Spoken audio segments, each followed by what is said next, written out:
Okay, guys, welcome to the podcast. And on today's episode, we've got Kip Marsh. Kip is one of our instructors, but that's really not what I want to talk about. You've got a pretty impressive resume, man. I mean, I'm looking at starting. You're coming out of Northwestern. You're in the Marines out of ROTC. You're second lieutenant. You went through U.S. You went through airborne school. You went through Ranger school. You're Yes. a paramedic and registered nurse. And gosh, so let's start from the beginning. So you had your first experience with. I mean, before you went to college, what was growing up? What was growing up like? Where'd you grow up? I grew up in Northeast Ohio, Okay. just east of Cleveland, right on the Lake Erie. Hmm. So I was on the south coast where George is Okay. there, and Right. I I was just mostly farm kid working, buck the hay in the summertime. Worked in the nursery digging trees. There were no. I think there was one shore-in rue, if I remember correctly, about 10 miles away. My parents were like, "Yeah, you want to go there? You'll have to ride your bicycle." Right. So there was no martial arts to speak of. But again, In my you're doing like farm work. So yeah. you're deadlifting, you're carrying crap, or so you're waking up at what time? No, I was up early every day, 5, 6 o'clock. I was such a wussy growing up. Comparatively, man. So you get up, you do your what's a typical day? What are your chores like growing up? Oh, it's you get up in the morning, feed your animals, and you go out into the garden or wherever you're going to work, and just you're out there most of the day. Then there was this. I did landscaping too as a sideline. Right. So that was interesting, and then the nursery work. Northeast Ohio back in those days was the nursery capital of the world. They actually grew and sent trees around the world. So Mm-hmm. in the evening after school, even I would dig 500 some trees out of the ground. Oh my God! So it's an art. It's an art digging those so that you have a ball of dirt on the bottom. Right. Sure. I only benefited from getting the Christmas tree with a ball in it, and my my activity as a child was to me and my brother to load that thing into the truck and into the house. That's it. That's as close I came. And I will say that my dad always wanted to get a live Christmas tree. And so after we planted a certain number in our yard, we just kind of ran out of room for them. So we started to have like the Christmas tree graveyard, because you realize that once the tree is planted, you got to dig the hole before Christmas. So Mm-hmm. once the ground freezes, it becomes a problem. So, what would happen was we'd forget, and of course the tree would stay in the yard until springtime, and then, we weren't watering it. So this poor little guy's died a pretty gruesome death. What guys? They're good fire starters. Yes, they are, for sure. Now, so you didn't do any. You basically did farm work, school growing up, and you had to do. Schoolwork had to be important to you because you wound up going to Northwestern, which is a pretty competitive university. So you go there. You only had heard of Shorin-ryu. You only heard of karate when you were a kid. So I take it you never biked to the dojo when you were a kid. No. Yeah. No. Right. But I was working for 75 cents an hour when I was making money, so it was a little out of my financial means. Right. Right. I had heard about kung fu. David Carradine was on TV at that time. Right. I saw kung fu, and in fact, I went outside and with my brother and said, "Here, shoot arrows at me and see if I can dodge them." It wasn't the smartest thing to do. No, well, you're here, so it either worked or either you did it or he was a crappy shot. Well, I told him to shoot him real slow. Don't pull the bow all the way back. Right. And it all went well until he decided he was going to pull it back just a little too far. And thankfully, it was a target tip, and it just didn't penetrate much into the bicep. Right, that's awesome. So, you decide. So you're going to college, right? So you're there, and now the first martial art you got exposed to was Aikido. Yeah, I was walking through the student union, and they were doing a demonstration of Aikido, and I was pretty impressed. Sure. It was pretty fancy.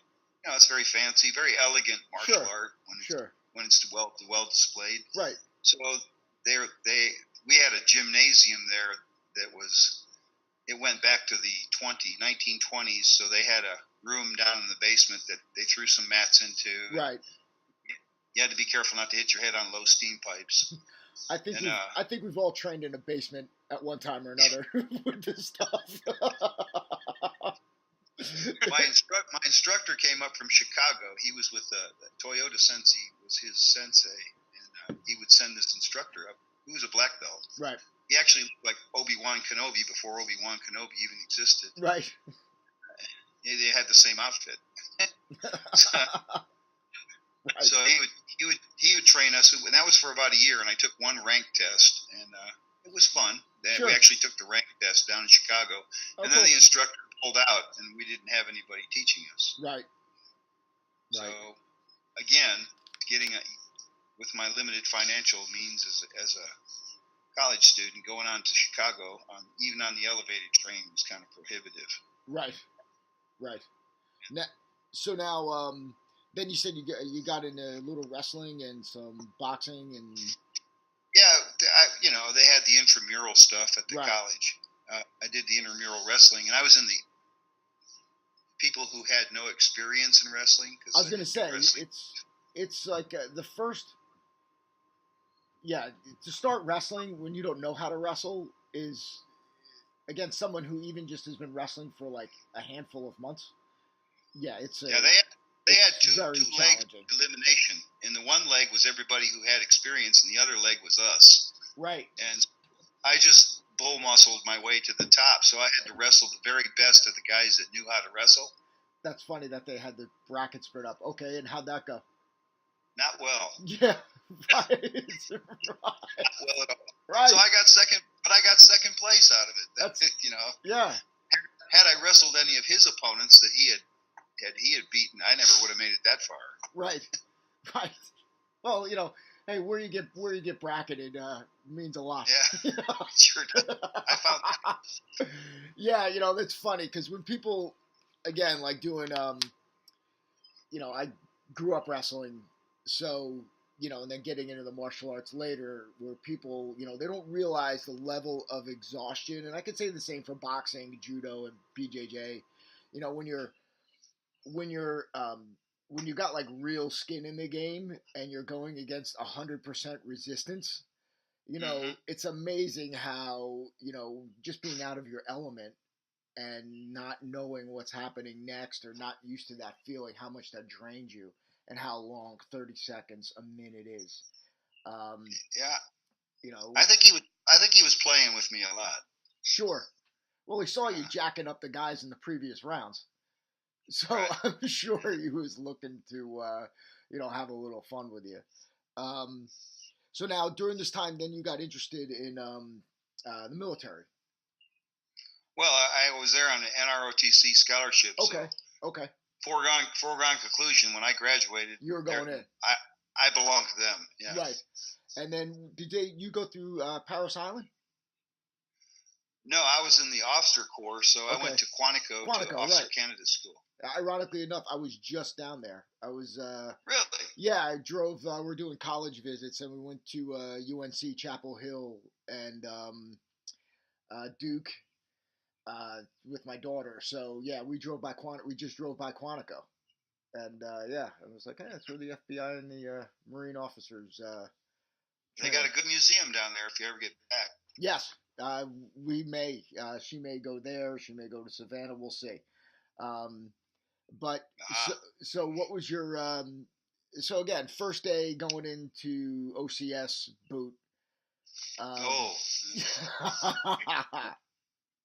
got there late. Oh no. And, Yeah. Oh So man. they sent a gunnery sergeant to pick me up, and we had a gunny at the unit at Northwestern, and he was just a nice guy, just real Right. and friendly fella. Sure. And then when this gunny picked me up in his Volkswagen, he said, and just pretty much said, "Don't bump up my car with your shit." And I was like, "Boy, he's having a bad day." Tried to strike up a conversation with him. That didn't go well. And then when we got out of his car, and I was kicked to the. This was back in it would be 76. So I was pretty much kicked to the footprints for being late. Right. But there's another guy that showed up with golf clubs. I don't know what he was thinking. Oh, thank you. I didn't send him a thank you card. Holy crap. Yeah. Hey, he never saw his golf clubs again, I don't think. No. What's it say? Don't be first and don't be last. Yep, just be in the middle. Man. Just be in the middle. Right. I learned that real quick. I stuck in the middle from then on. Right. Oh man. So you do boot 1 year, right? And then you get commissioned for your what year? I forget. What year do you go through OCS? Between your junior and senior year. All right, right. And so then you get your commission, after you graduate. And then where did they stick you? I went immediately to TBS, to the basic school at Quantico for officers. Right. Because they just can't turn us loose. We know nothing. Right. So you go through the basic school and learn how to function as a second lieutenant. Mm-hmm. And some of us are retarded, so we can't. We don't. Well, at least that's what the NCOs say. Of course. And after I actually ended up being in the very first infantry officers course. Oh wow. The one they're trying to integrate with women now, and they just can't cut it. Yeah, it's the very first one, and so we got to iron out the bugs with us. It was fun. Good training. We trained with every small arm that they had, mm-hmm. Even the tow missiles. Really? All the crew served weapons, 81 millimeters, 60 millimeters, M60 machine, everything. We learned how to, because to be an infantry officer, you may get assigned each and every one of those items. Right. Right. Sure. That makes sense. And in my time I did train Marines on just about everything except the tows. Okay. And it was fun. And we even got the spy rig, fly under a helicopter with a rope on a cable. Oh, that's nuts. That was fun. I'm not a heights guy, so, I mean, I've been up high, I can fly, but yeah, when it comes to watching you guys, I'd hang from a helicopter from a line, jump out of airplanes, crap like that. Yeah, I'm not a big fan. That stuff. Probably the most fun I ever had in the military was those two things: jumping out of planes and hanging. I can imagine for a few seconds, no one's yelling at you. It's kind of a break. Yeah, it was quiet. It was very peaceful. Right. Very peaceful. Yeah. Right. You're plummeting towards the earth. So you get out. Where were you deployed? Your first. I ended up stationed in Camp Pendleton the whole time I was cool. active. All right, bonus. Good. It was nice. It was a nice area. Pleasant environment. The training was good when we had training. Right. It was the Carter years, so our budget was pretty much nothing. Yeah. So that's probably why I ended up getting out. Had I lasted just a few more months, I would have been in the Reagan years. Would have been a whole different story. Right. Yeah, it was military bliss. Right. So now, so after the Marines, you wound up getting certified as a paramedic?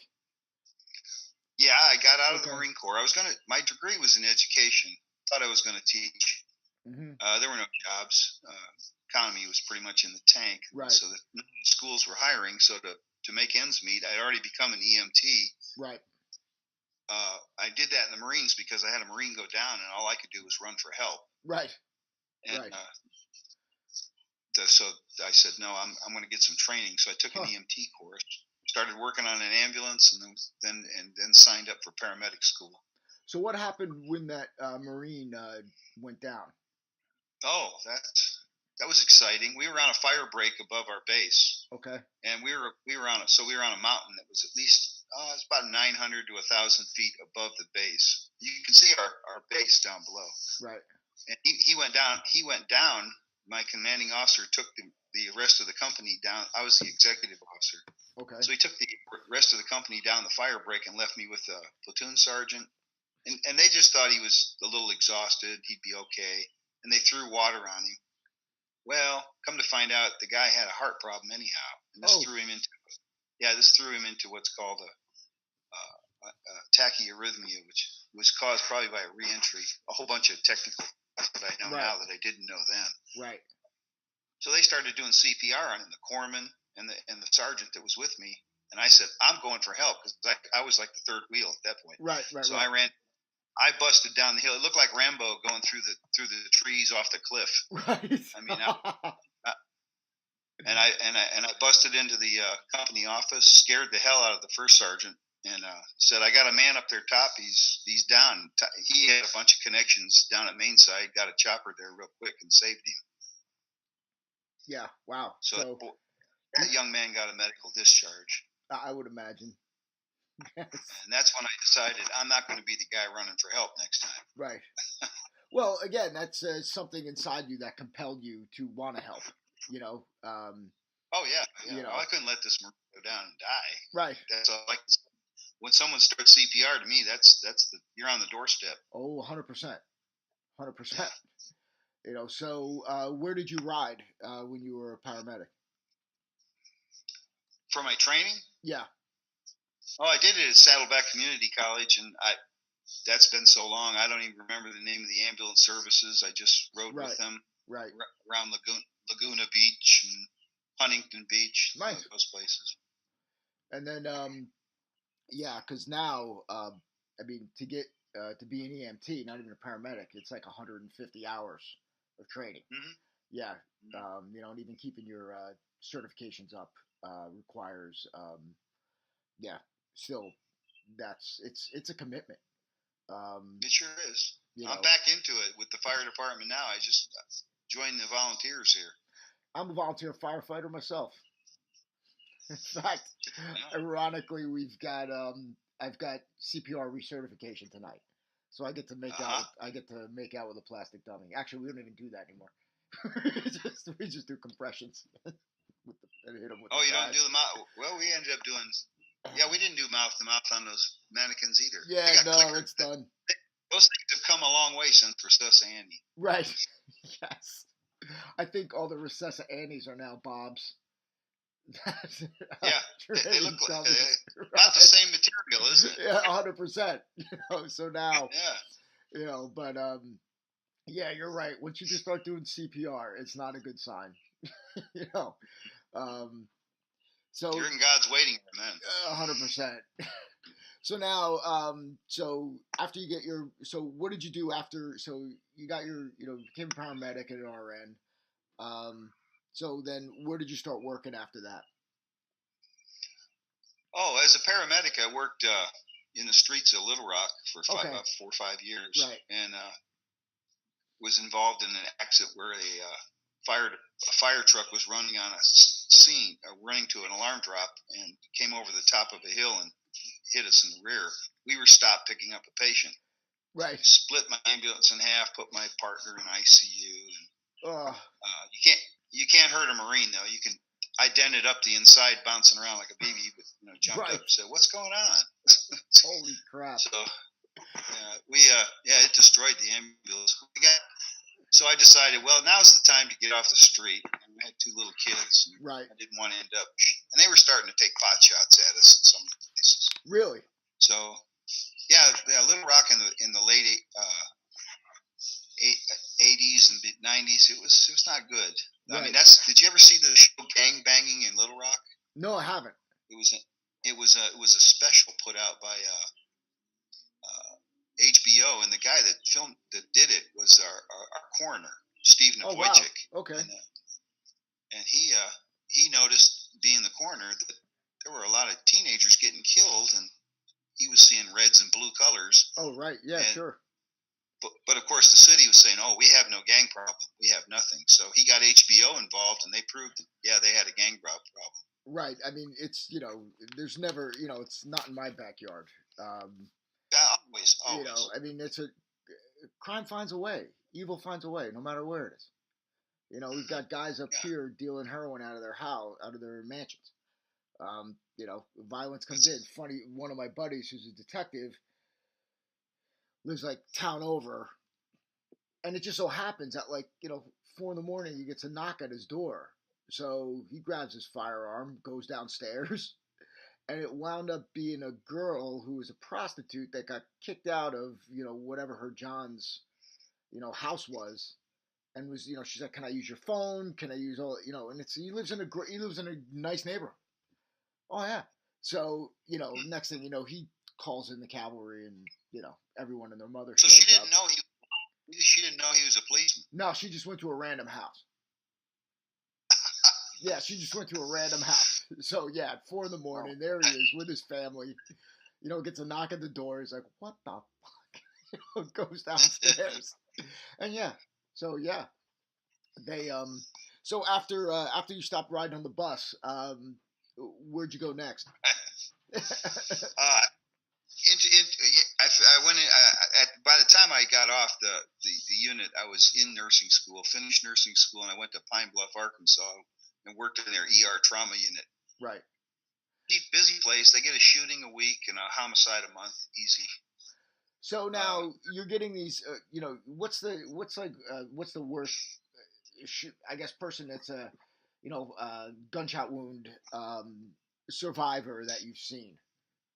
Survivor? How many they how many rounds did they take, or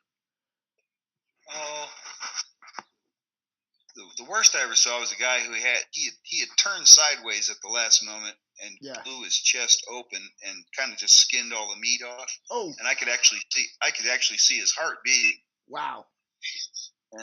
And he says, "I was just here buying a pack of cigarettes." Well, he was a white boy in a neighborhood that he didn't belong.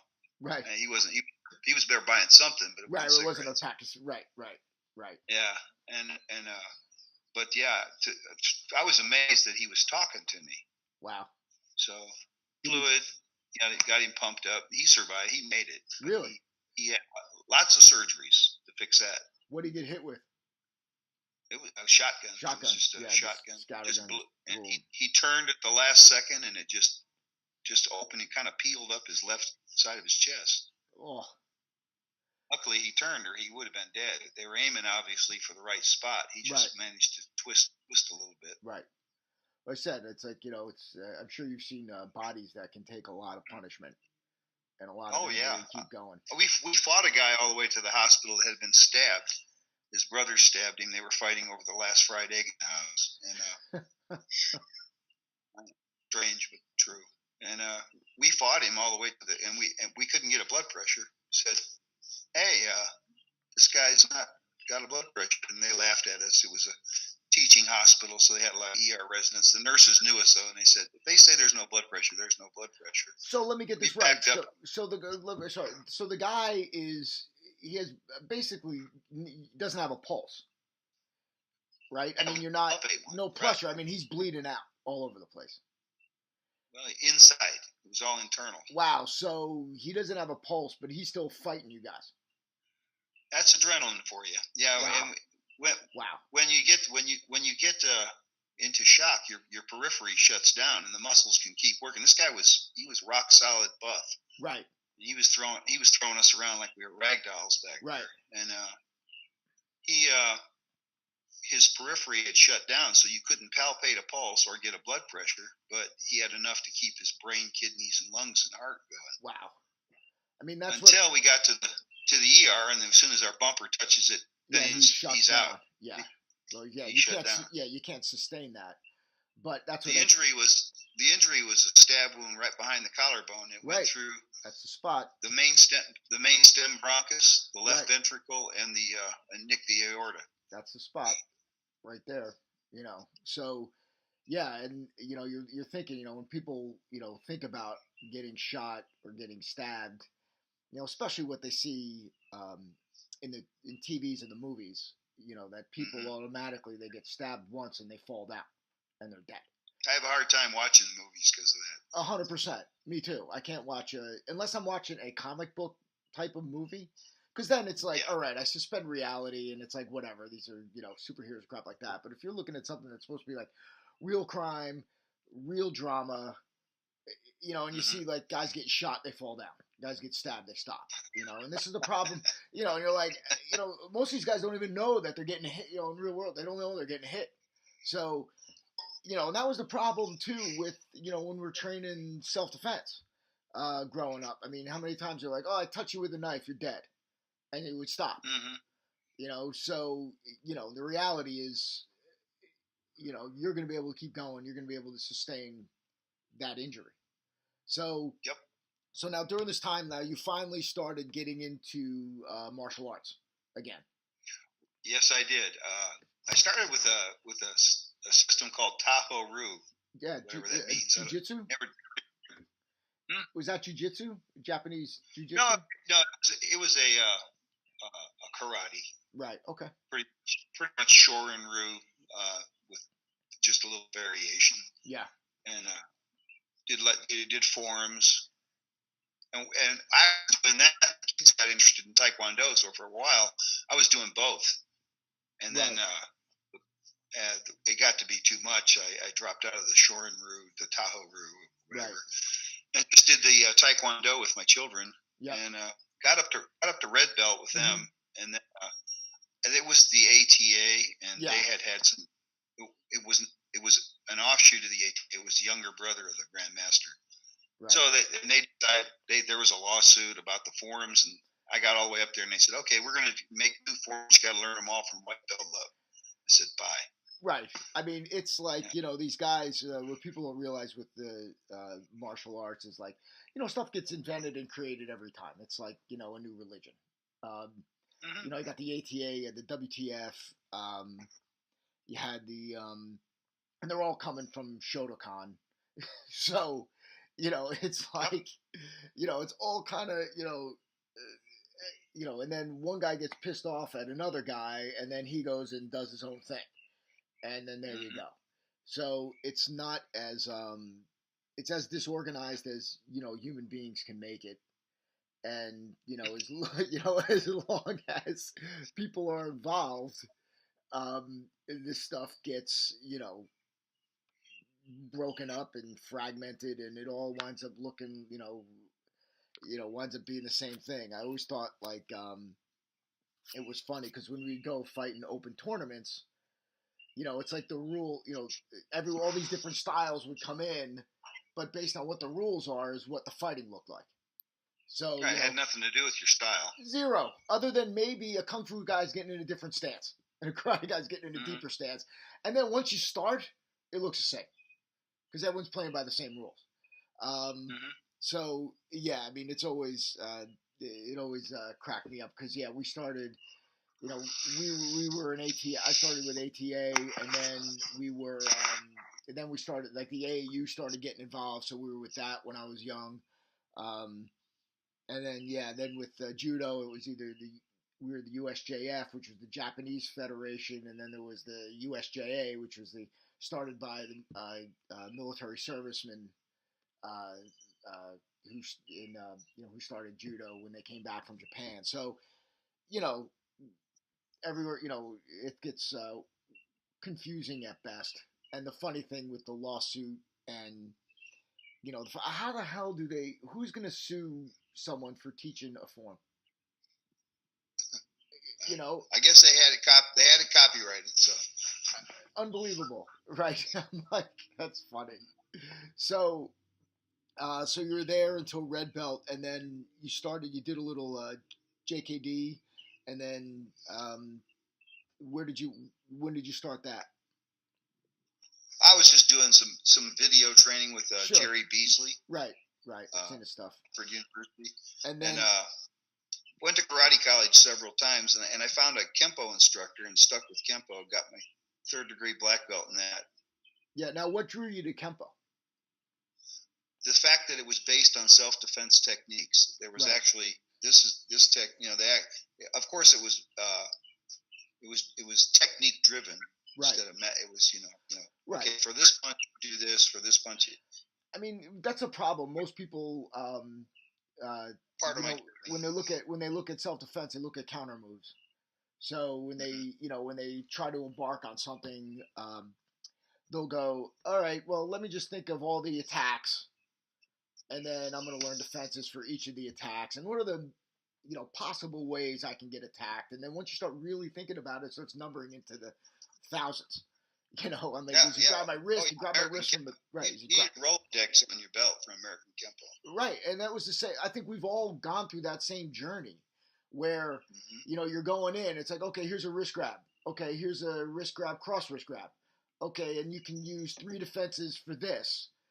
And then here's a shoulder grab, and here's and it was, you're getting into it, and you're memorizing it. And the guy's grabbing you, and he's letting you do your thing, but eventually you're like, all right. And then even when you're doing like we used to call shark bait or random assault or guys flying at you, I mean, they're still attacking a particular way, letting you in, and even though they'd be coming in hard, they're not really the intent isn't there. So it's this big choreographed thing.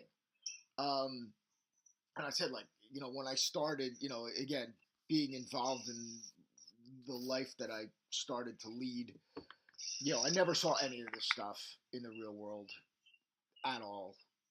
No. And that's where, when I started getting introduced to the combatives with Carl, it was, holy crap, that looks like it should look, right?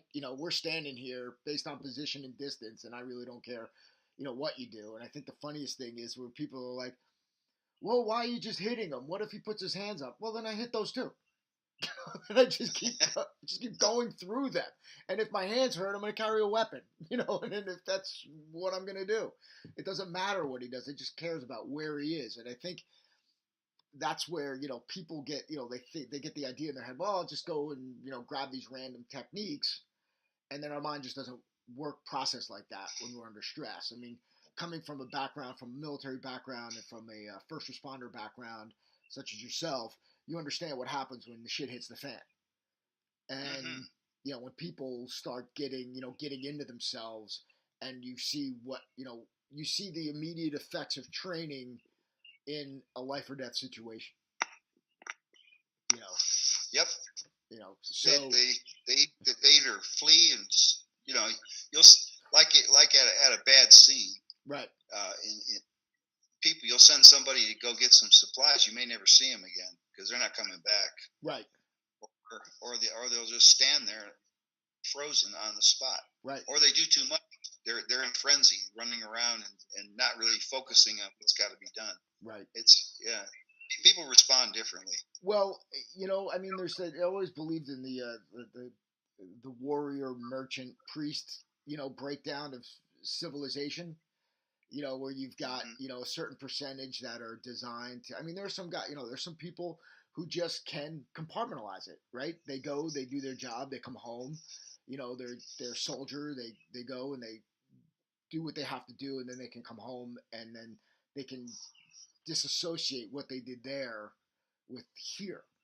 And there's some people that can, those same people can operate under stress, but then there's those same people who can't, run a business, or they can't counsel, they lack the empathy to be, that priest character. They lack the skill set, the organization, the communication to be that, merchant. So, I believe that there are people that when they get into those spots, that's what happens. I mean, we see it all, we see it all the time. And these guys will be, I mean, we got guys in training that'll be, they'll be the expert. They'll know exactly what to do.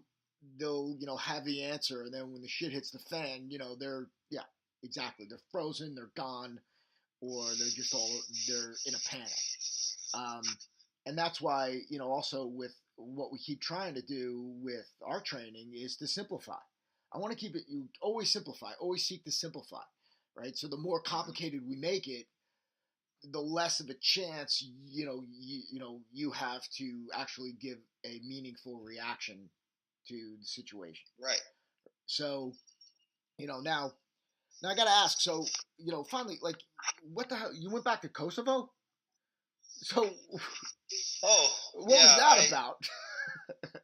Well, I was working in medicine here in the States, and it's, as rewarding as that is, I wanted something different. And of course, when I was in the Marines, never did deploy, Right. and I wanted to see some other places in the world. So I got connected with a contractor that was providing medical care to deployed officers overseas. And one of the places they were deployed was to the UN mission in Kosovo. So, like, you So never thought of just taking a vacation, going out of the Caribbean to see the other part of the world like normal people? well, I did it on somebody else's dime and got paid well to do it. So Right, but it wasn't exactly, drinks with umbrellas in them.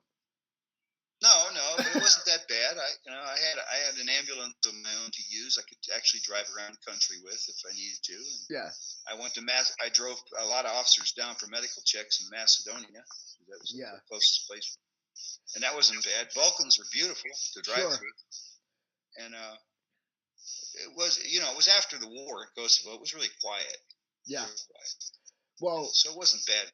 My buddy was deployed there in mid-90s.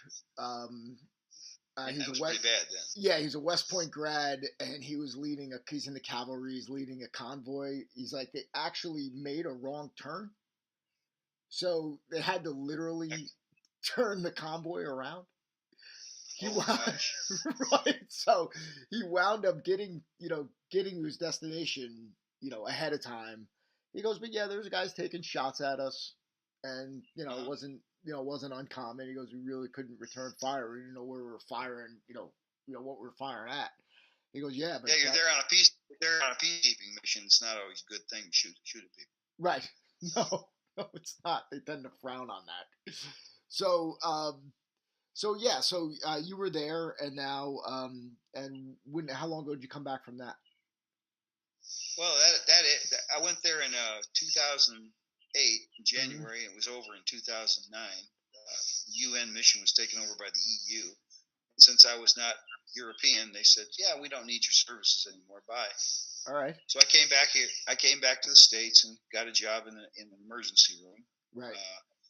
But I still wanted to go overseas, so I kept applying and found a job in Liberia. Okay. And so I went to Monrovia for 18 months. And that was interesting. Okay. The effects of war have really devastated that country. Right. I can only imagine. I mean, you're dealing with now local life, even dealing with the police and government. I mean, is this a corrupt world? Very, yeah. Yeah. It's a lot of things only get done if you pay. Right. Now that's the largest UN mission in the world, to be honest, and it's millions and probably billions of dollars have been poured into that country. Right. And it's not very big, and yet nothing's really been too well accomplished. What do you think the issue is? You were there. I think that the issue is that people that get into government are there to get into government for themselves, mm-hmm. and then when they're done, they leave the country. Right. I actually told one of the Liberians, I said, I can solve your problem that way. I said, everybody from dog catcher to president that's ever elected has to stay in the country for the rest of their life. Then they'll fix something.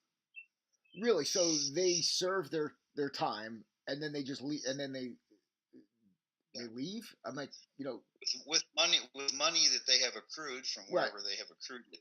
Understood. They have, like, Sirleaf Johnson was the first female president elected in the continent of Africa. Wow. And she is no longer in office, and she is no longer in Liberia. Wow. So the gig is you get the job so you can get the payoff, and squeeze whatever mm-hmm. money you can out of it, and then you get out. I don't think it's too much different than what's going on here. To be honest. No, not really. No. It's pretty much the oldest profession. Right. I'm not thinking, I'm thinking that's about right.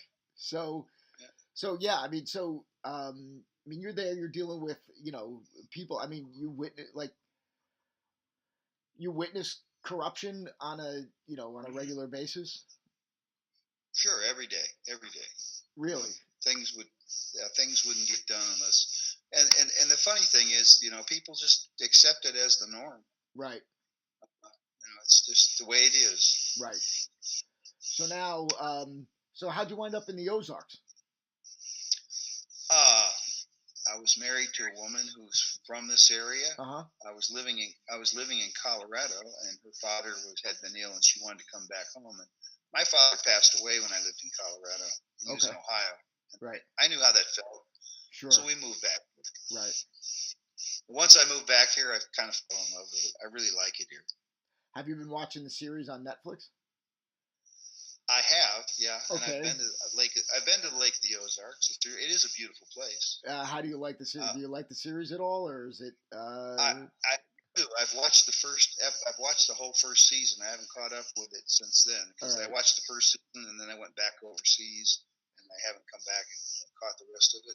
I'm going to sit down and watch it eventually. Yeah. And the thing I like about it is the depiction of the local people. Right. Sure. Who are involved in the trade. Have you ever seen the movie Winter's Bone? No, I haven't. Yeah. Okay. If you want a real good depiction of methamphetamine problem here in the Ozarks, that's a good one to watch. Well, that was, this was my thing with, that's why I asked, because it was also my thing with The Sopranos, being from northern New Jersey, actually being from the exact area where they're filming this stuff. I'm moving.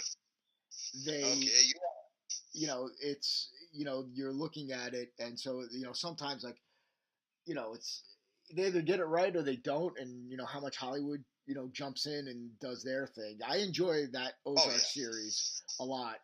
I like Jason Bateman.